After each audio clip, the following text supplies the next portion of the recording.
Bonjour mes chers élèves, comment allez-vous? Je pense que tout le monde est au courant de la nouvelle.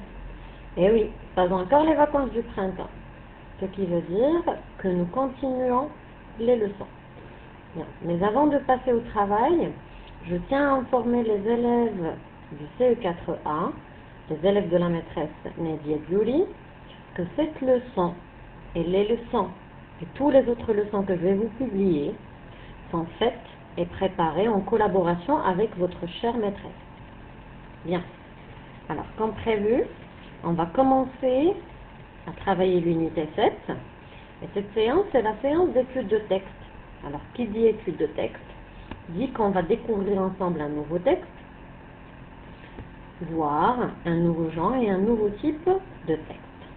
Très bien.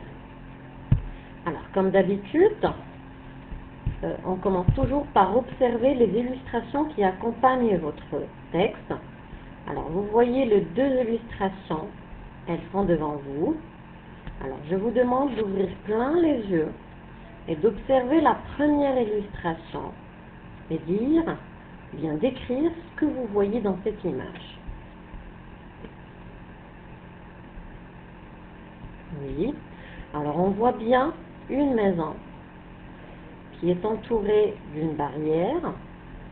On voit aussi un arbre, un grand arbre. Sous cet arbre, on a une poubelle sur laquelle se tient assis un chat. Alors, le regard du chat est dirigé vers la maison. Bien. Alors, on va faire la même chose pour la deuxième illustration. Je vous demande de bien l'observer et de décrire ce que vous voyez. Bien. Alors, on voit toujours le même chat. Cette fois-ci, il est allongé sur des coussins, il est endormi et il rêve. Vous voyez bien qu'il rêve d'un très délicieux repas. Pour lui, c'est un très délicieux repas. Alors peut-être qu'il n'a pas mangé depuis longtemps. C'est ce qu'on va découvrir, si c'est vrai ou pas, c'est ce qu'on va découvrir ensemble. Bien.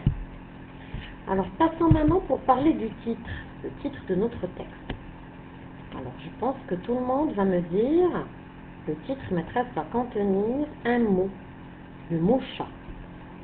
Oui, effectivement. Je lis le titre, un chat venu de l'espace 1. Bien. Alors si je vous demande d'entourer les deux mots que contient le titre, alors on va entourer le mot chat et on va entourer espace. Bien.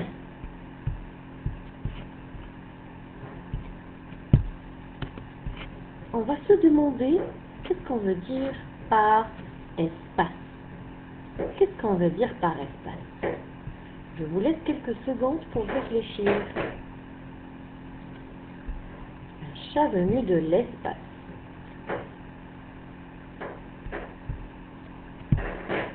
Très bien. Peut-être ici on veut parler de l'univers. Là où il y a toutes les planètes, même notre planète, la Terre.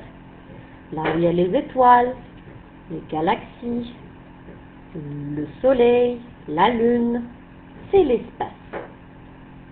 Bien. Vous allez me dire, maîtresse, le texte est composé de deux parties. Oui, vous l'avez su à partir de ce chiffre que vous avez à la fin. C'est-à-dire qu'aujourd'hui, on travaille la première partie de notre texte. Et on va découvrir ensemble la deuxième partie, la séance prochaine. Bien. Alors, d'après ce que vous venez de découvrir, ce qu'on vient de conclure, les illustrations qu'on vient de décrire, et le titre, un chat venu de l'espace. À votre avis, de quoi va parler notre texte? Mais vous allez me dire qu'on va raconter l'histoire d'un chat. Et qu'est-ce qui va se passer à ce chat? Peut-être qu'on va raconter l'histoire d'un chat venu d'un autre monde, d'un autre univers. D'accord? Tout à l'heure, on a vu a-t-il rêvé d'un repas? Donc peut-être qu'on va parler d'un chat sans foyer, il est égaré, ou bien il ne trouve plus de foyer. Et puisqu'on parle d'espace, pourquoi pas parler des extraterrestres? De quelqu'un, d'un extraterrestre, qui va se cacher dans le corps d'un chat. Alors, on va tous découvrir. Là, j'ai écrit quelques hypothèses. Si on était en classe, qu'est-ce que vous allez dire? Bien. Alors, première hypothèse, l'histoire d'un chat égaré. Deuxième hypothèse, l'histoire d'un chat parlant venu d'une autre planète. Et la troisième hypothèse, l'histoire d'un extraterrestre qui s'est transformé en un chat. Très bien. Alors bien sûr, pour découvrir ou bien pour valider l'une de ces hypothèses, on doit lire le texte. Bien. Alors je demande votre attention s'il vous plaît. Je lis le texte. Un chat venu de l'espace. Une petite fille revient chez elle dans les rues de Londres. Elle croise Arthur, un chat assis sur une poubelle, qui l'interpelle par son surnom, Poulette. Un surnom que personne ne connaît, à part sa famille. Qui a parlé? L'oreille d'Arthur a eu une secousse. Qui, à ton avis? La poubelle? J'ai jeté un coup d'œil par-dessus son épaule, puis vers les maisons voisines. Il y avait des plantes derrière les fenêtres, il y avait des rideaux aux fenêtres, il y avait même Bella, le vieux Bassé, qui dormait comme d'habitude contre la vitre. Des signes, mais pas un être humain. J'ai regardé Arthur et j'ai dit, ce n'est quand même pas toi qui as parlé. Arthur a jeté un regard dans la direction de Bella et a répondu, eh bien ce n'était pas ce chien, ça c'est certain. Il n'avait même pas encore rencontré Bella et déjà il ne l'aimait pas. Tout à fait typique d'Arthur. J'ai protesté. Mais les chats ne peuvent pas parler.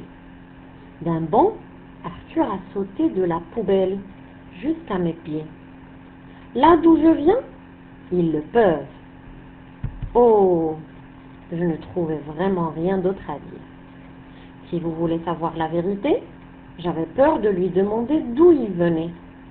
Je craignais de voir arriver quelqu'un qui me verrait là, debout dans la rue, en train de bavarder avec un chat, et qui irait dire à ma mère que j'étais dingue ou quelque chose comme ça.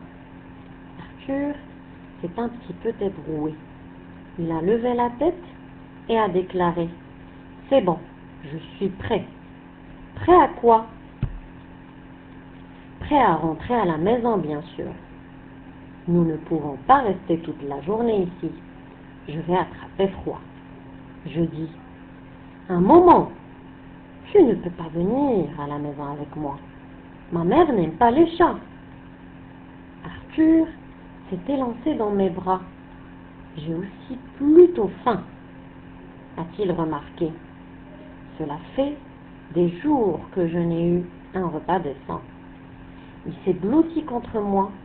Oh, vraiment? Mais Arthur s'était déjà endormi. Alors je me suis dirigée vers la maison.